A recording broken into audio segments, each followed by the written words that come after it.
அரக்கோணம் அருகே தொடர் மின்வெட்டால் விவசாயிகள் பாதிக்கப்படுவதாக கூறி பாமகவினர் 1200 லிட்டர் பாலை கீழே கொட்டி கண்டன ஆர்ப்பாட்டத்தில் ஈடுபட்டனர். ராணிப்பேட்டை மாவட்டம் அரக்கோணம் அடுத்த நாகவேடு கிராமத்தில் கடந்த சில நாட்களாக தொடர் மின்வெட்டு மற்றும் குறைந்த மின்னழுத்தம் ஏற்படுகிறது. இதனால் பொதுமக்கள் மற்றும் விவசாயிகள் அவதியடைந்து வருகின்றனர்.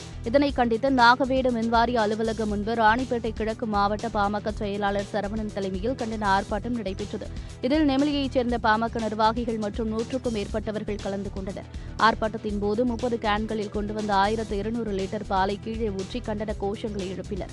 தகவல் அறிந்து சம்பவ இடத்திற்கு சென்ற நாகவேடு மின்வாரிய அதிகாரிகள் பேச்சுவார்த்தை நடத்தியதை அடுத்து கலைந்து சென்றனர்.